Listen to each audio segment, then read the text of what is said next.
Welcome to Department of Commerce, Ravenshaw University. Here we will discuss our paper Income Tax Law and Practices. We will start with Unit 1, that is Basic Concept of Income Tax. Before we start basic concept, let us discuss what is tax. Tax is nothing, it is a compulsory extract by the government to meet its expenditure.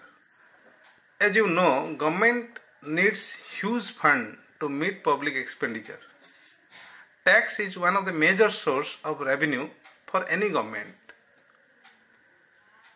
Tax may be of direct or indirect tax.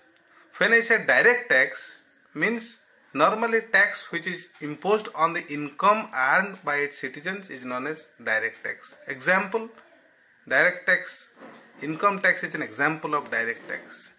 Gift tax is an example of direct tax. Security transaction tax is an example of direct tax. On the other hand, indirect tax means the tax which is normally imposed on the consumption. There were number of indirect taxes like service tax, VAT, now it is GST. All are imposed on the consumption of goods and services by its citizens. Whether it is a direct tax or indirect tax, the structure of tax is very important for any country or for a country like India, because we need huge fund to meet our expenditure. Now coming to income tax. Before we discuss about income tax, let us know the development of income tax in India. In the year 1957, there was a mutiny, Sipahi mutiny in India. Because of that mutiny, the then British government suffered huge loss. At that time, British government asked Sir James Wilson to recover that amount from Indians. He introduced income tax for the first time in 1860.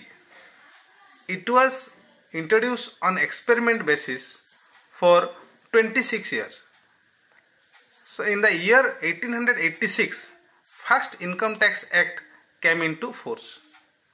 After first Income Tax Act, it continued up to 1918, and the 1918 Act continued up to 1922, and the Income Tax Act 1922 continued up to 1961. That means after independence, Income Tax Act 1961 introduced and it continued till date. Though we have tried many times to introduce a new income tax, that is in place of Income Tax Act from 2009 onwards, Government of India is planning to introduce direct tax code. Till now it is not being materialized. This is all about how income tax introduced in India for the first time and continues. Now we shall discuss about what are the important pillars of income tax. There are 5 important pillars of income tax. When I say pillar, means what are the sources of laws, rules, regulations for any act. So in income tax we have 5 pillars. Number 1 pillar or number 1 source is Income Tax Act. Number 2 is Income Tax Rule. Income Tax Act 1961, Income Tax Rule 1962, then Finance Act. Every year Finance Act changes and accordingly income tax changes. Then number 4 is your CBDT, Central Board of Direct Taxes, the apex body of direct tax. They also issue guidelines, rules, regulations from time to time. And the 5th one is our judicial system. That means the High Court, Supreme Court, they also issue some decision on the case filed by either SSC or from income tax authority also, and that becomes the binding rule. So these are the 5 pillars from where Income Tax Act got its rule, and accordingly it is being implemented. Now an obvious question is why there is need for a change in income tax law every year. Because it was once told by a famous scientist, Albert Einstein, that the hardest thing in this world to understand is income tax. That means income tax rules regulations are so complex, it is very difficult to understand by a layman. But because of this high literacy rate and availability of the expert people, they used to find the loopholes of the existing system. When they find the loopholes of the existing system and try to deceive or cheat the government, at that time government used to make rules to stop that loopholes. Second reason for change in income tax at every year is because of the change in socio-economic environment.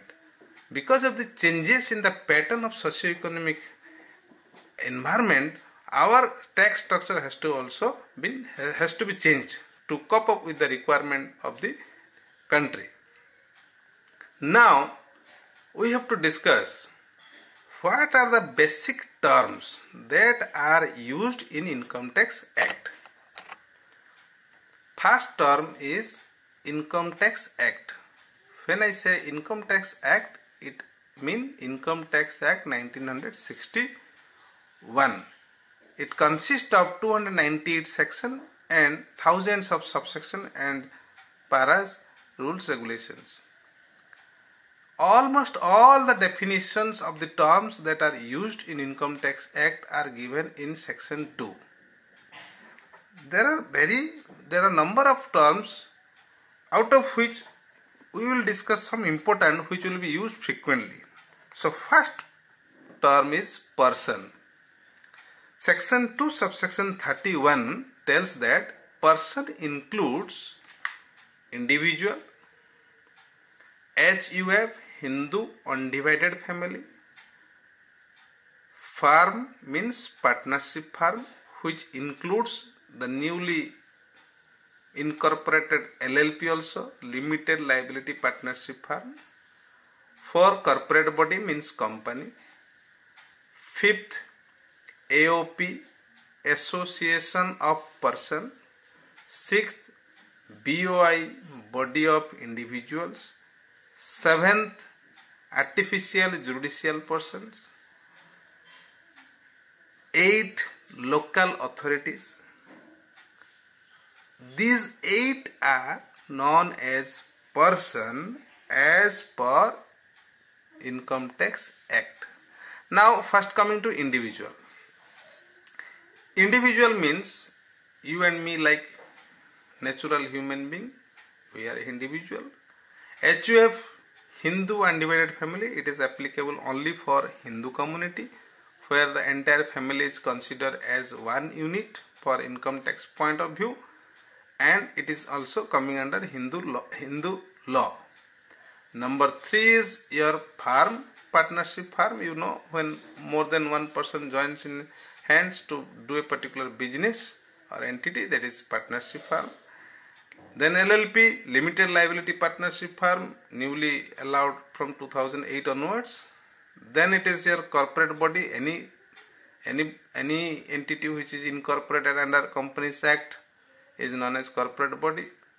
Then coming to AOP, association of persons. Association of person means when it is similar to their partnership firm, but they are coming under association of person because some of the people are associated or joined hands together for the mutual benefit, for their own benefit. Example, cooperatives, that is AOP. Another is BOI, body of individual. Body of individual is also similar to that of AOP, where all the members are individual. Body of BOI is an association where all the members should be individual, whereas AOP The members may be an individual, may be a firm, may be a corporate society, may be a corporate also. Similarly, your local authority, municipal corporation is your local authority, and any other things, artificial judicial persons, that means our university, hospital, club, all these are artificial judicial persons which are coming under your person.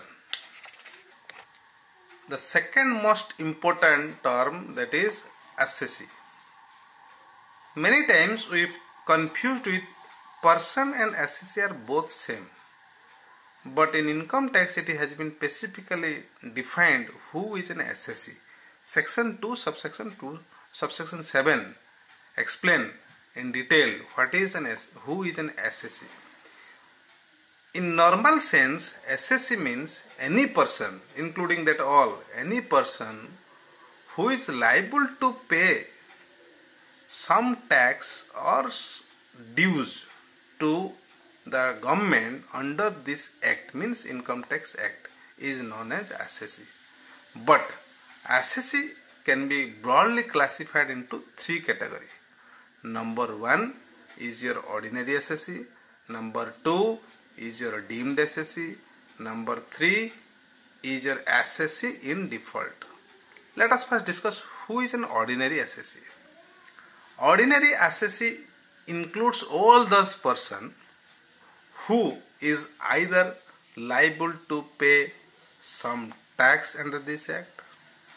Number 2, who is liable to pay any fees, penalty, interest under this act.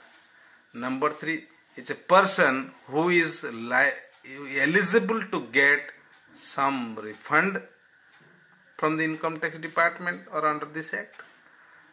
Number 4, any person who is liable to pay tax on the income earned by other person. Number 5, a person who is against whom some proceedings has been initiated by the income tax department under this act. So these 5 category people or persons are known as your ordinary assessee. Again I am repeating, any person who is liable to pay tax under this act, any person who is liable to pay some fees, penalty, interest under this act, any person who is eligible to get some refund, any person who is liable to pay tax on the income earned by some person, or 5th one, any person against whom some proceedings has been initiated under this act. These 5 are known as ordinary assessee. Number 2 is your deemed assessee. The deemed assessee, or we can say it as a representative assessee. When I say representative assessee, actually he is not an assessee for his own income. He or she is assessee for the income earned by some other person. For example, income earned by a minor child. In that case, the minor child is not liable to pay tax on the income earned by him. On that case, his parent or legal guardian is liable to pay tax on the income earned by the minor child, with some exception. In that case, the guardian or parents are known as your deemed assessee or representative assessee. Number 3, or the last category of assessee, is assessee in default. Assessee in default is the assessee who will become an assessee if he or she makes default in discharging some statutory liability or statutory duties. For example, when an employer is making payment of the salary to the employee, it is the duty of the employer to deduct tax at source at the time of disbursing salary to the employee and deposit the tax in government account within the prescribed time limit within the prescribed form. If the employer fails to do this duty, that means fails to deduct it tax from the salary or deduct tax, fails to deposit in the government account within the time, then the employer will be considered as assessee in default. Accordingly, income tax proceedings will be initiated against the employer. So this is all about the concept or meaning of assessee. Number 3 term is your assessment year. Assessment year is similar to that of financial year. Let us first understand what is financial year. As we know, every financial year starts from 1st April and ends on 31st March next. So assessment year also starts from 1st April and ends on 31st March of the next. It is similar to that of financial year. The only thing you have to remember is that assessment year is the year of payment of tax on the income earned during the previous year. So it is just the year succeeding the previous year, and it always up 12 months and it always ends on 31st March of the next and always starts on 1st April of the current year. So for our discussion, current assessment year is 2019 and 20. So when I say our assessment year is 2019 and 20, that means assessment year starts from 1st April 2019 to 31st March 2020. So in that case, our previous year will be year 2018 and 19. That means our previous year will start from 1st April 2018 to 31st March 2019. All the rules and regulations, whatever we are discussing henceforth, are relating to this current assessment year. That means indirectly we are discussing the rules applicable to 2018 and 19. So in simple language, assessment year means the year in which income earned during the previous year is assessed and tax is computed and paid to the income tax department of government. That's why the name is given as assessment year. The second most important term is your previous year. As I have already discussed, previous year is the year just preceding the assessment year. Just preceding the assessment year. Or we can say previous year is the income earning year. The year in which we actually earn income, and on that income we have to pay tax on the assessment year. Now, what are the important features of previous year? Previous year may start from 1st April or at any moment of time. So it is not necessary that previous year will be always of 12 months. So what are the cases? Let us discuss what are the cases where previous year may be less than 12 months.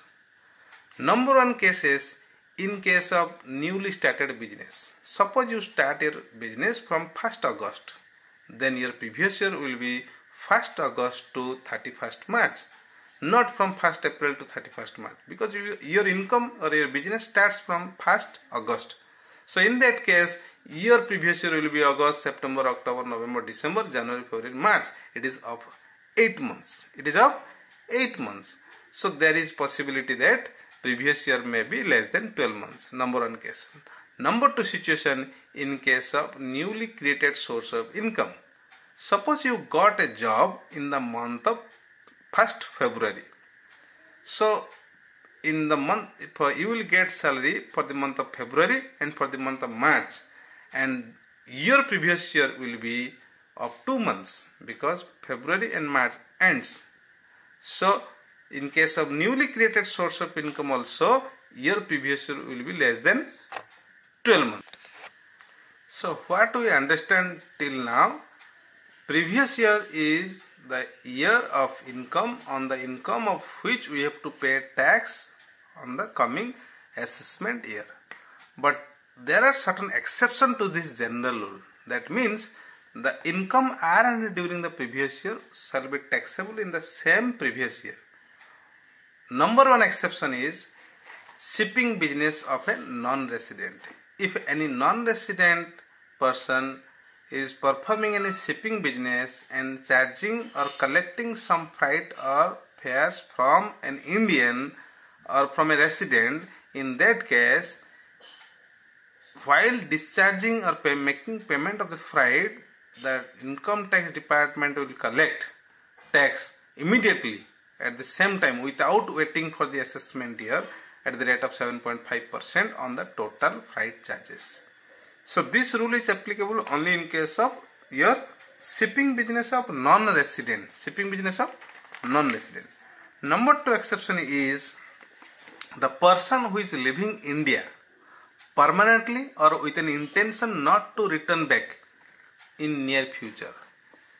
When a person is leaving India and it is with an intention that not to return in near future or with an intention not to return to India, in that case income tax department will assess the income of the previous year on the same year, and the assessee has to pay tax. After paying tax, clearance certificate will be issued, then he is allowed to leave India. This is second. Number three is any person or any association or any firm which is constructed or which is being entered into for a specific purpose, for a temporary purpose, and once the purpose is over, in that case also the income earned during the previous year shall be taxable in the same previous year. For example, suppose we 5 friends make a partnership and took a contract of cleaning a particular playground, and it took around 2 months to make it clean, and for that purpose we got, let's say, 50,000 rupees. Now once that work is over, our partnership firm dissolved because we have constructed or entered into a firm or make a partnership only for that particular purpose. Once the purpose is over, our partnership is over.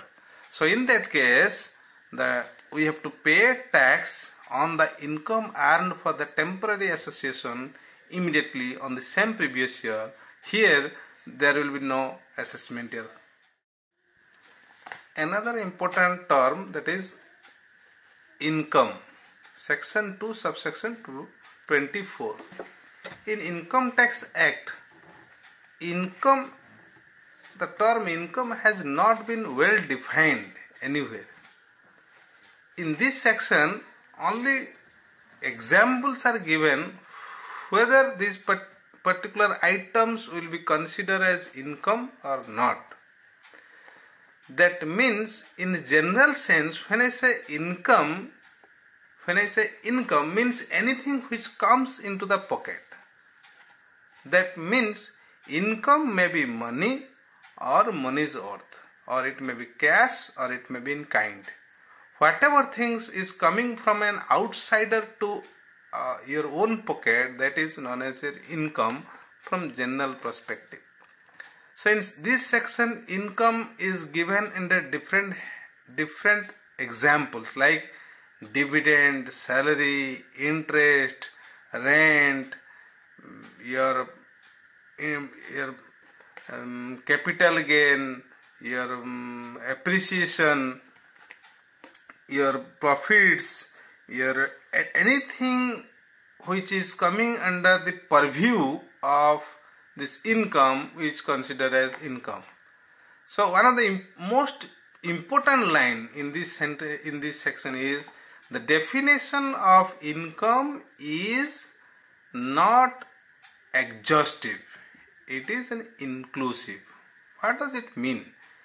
It means anything which is expressly expressed in these sections will be considered as income. On the other hand, which has not been written or expressed in this section will also be considered as income if they satisfy some criteria or if they satisfy some features. So what are the important features of income? Number one features is income must come from an outsider. That means one cannot give income to himself. If you draw 100 rupees from your one pocket and put in the another pocket, then it is not an income. It must come from outsider, number one. Number two, income may be regular or may be temporary. There is no need of regularity of continuity of the source of income. You may receive or you may win KBC one time in your lifetime, but once you won, it is an income. Number three, income may be permanent, may be temporary. Income may be permanent if you purchase a mobile and it is not coming up to your standard or it is not giving you full satisfaction. Now you sell it on the OLX. Now it is also income. Income may be in cash, may be in kind, in whatever form it will be considered as income.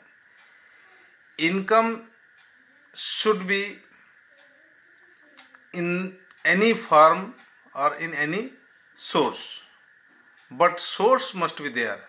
Any income, there must be a source. Even if you got 1000 rupees from on the road, it is also income, and it is income from other source.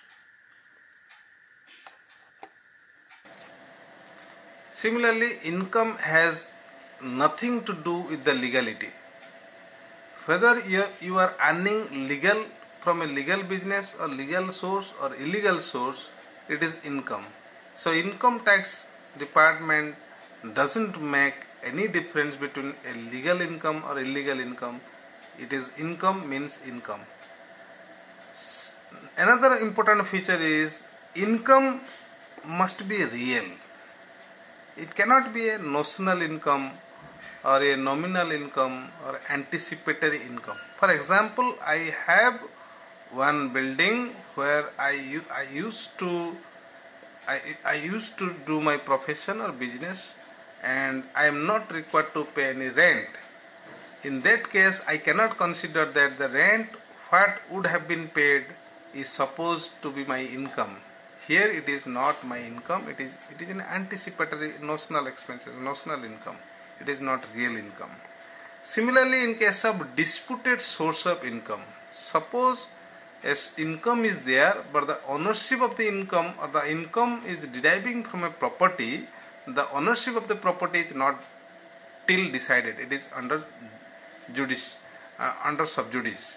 In that case, the income will be considered in the hands of the person who is actually enjoying or receiving the income from that property. Even if he is not the real owner of the property, but as he is receiving the income, then it will be considered as income in his hand.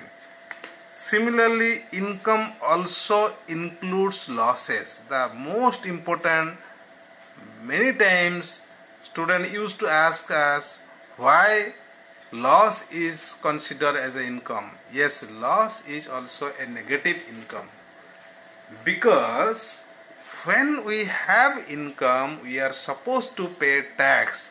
Similarly, when we have negative income loss, though we need not require to pay tax immediately on the loss, but in subsequent year there is provision of adjustment of our loss with the income in the succeeding year.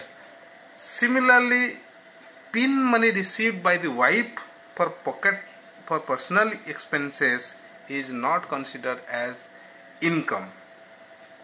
Income or money received from the surplus from mutual activity is also not considered as income. For example, we five get together contribute 100 rupees each and make it 500 rupees, make a party and we spend 400 rupees. Now we cannot say that we have 100 rupees income, because that is this 100 rupees is the surplus of our mutual money, which is not coming outside from any outsider. So surplus from mutual money or mutual fund, that mutual fund is not here. I mean mutual money is not also income. Similarly, your income, reimbursement of expenses is also not considered as income. Let me give an example. Suppose I am asked to perform my duty in a place other than of my place of job. Let me give more explanation. Suppose I am asked to perform a duty from the university at Delhi. Now the amount I spend to attend the meeting at Delhi and to return it, and whatever expenses I have made there, the entire expenses comes to 1 lakh rupees. That 1 lakh rupees has been reimbursed by my university to me. In that case, that 1 lakh rupees is not my income, because it is the expenses reimbursed by a person who has given me the task of doing that thing. So income may be in the nature of capital or in the nature of revenue. It doesn't make any differentiate between the revenue and capital capital income, but there are some provisions of taxation of revenue income and capital income. Similarly, we can have a classification of income on the basis of taxability. On the basis of taxability, income may be classified under 3 categories. Taxable income, all those income which are taxable under this act. Exempted income, all those income which are specifically exempted under this act. That means it is not going to be taxable. Number 3, tax-free income. This first two is very simple. Any income, for example salary, we have to pay tax, it is taxable income. Exempted income, let's say agriculture income, it is exempted. We need not require to pay any tax on the agriculture income, so it is exempted income.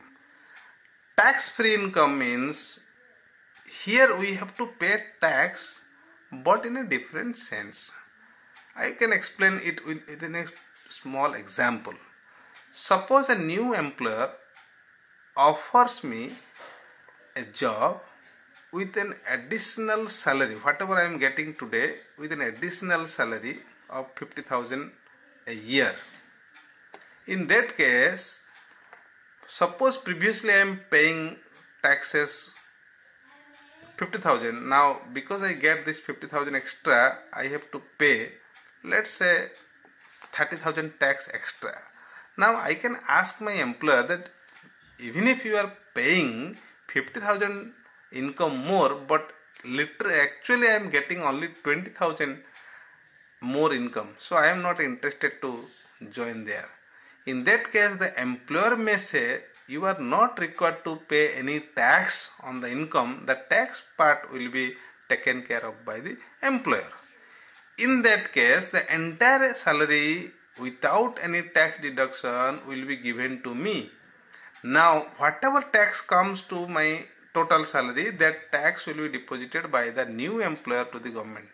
Now at the end of the year, when I calculate my total income will be the entire salary I have received plus addition whatever tax the employer has paid on behalf of me, that 2. If I add this 2, this will be my salary income, and again I have to calculate the tax. Suppose my tax comes to 60,000, on which my employer has already paid 55,000. Now I have to pay 5,000 difference, the tax already paid by the employer on my behalf, and finally the amount which is difference I have to pay. Now this type of income is known as tax-free income. So if I say in one sentence, tax-free income means the income on which the income giver has paid tax, that doesn't mean that the person who is receiving the income is not required to pay tax. Similarly, we can have a classification of income on the basis of the source, or we can say another term, gross total income. When we say gross total income, it is the combination or addition of the total income earned by any assessee. So income may come from 5 different heads. Whatever income you will be there will be, it will come under 5 heads. So first head is income from salary. Number 2 is income from house property. Number 3 is income from business or profession, or profits and gains from business or profession. Number 4 is your capital gain, and the last one is known as income from other source. That means any income which will not come under this 4 specific head will be considered as income under income from other source. So this, if we add these 5 heads, this will be known as your gross total income. Out of that gross total income, you have to adjust any loss of the past year or current year, then the final outcome, final amount will be considered as gross total income. This term gross total income has been defined under section 80B subsection 5. This is an exception to section 2, that's why I have specifically mentioned this section. Section 80B subsection 5 defines gross total income. Next important term is your total income or total taxable income. When we deduct all the deductions that are available under section 80C to 80U from gross total income, the resulting amount is considered as taxable income or total income. That means on that income we have to pay or calculate tax. Next important term is maximum marginal rate of tax. Maximum marginal rate of tax means the highest rate of tax applicable to a particular assessee in a particular assessment year. For example, in this current assessment year, the highest tax rate applicable to individual is 30%. Then on that 30%, if we have to add 10% as surcharge or 15% as the case may be, I will discuss it later, plus your higher education cess, health cess, all together 4% cess. If we add these 3 items, tax rate 30%, surcharge applicability rate plus your cess, total rate comes to an percentage that is known as your maximum marginal rate. So in the next video we will discuss the remaining important terms of your that are used in income tax. Thank you.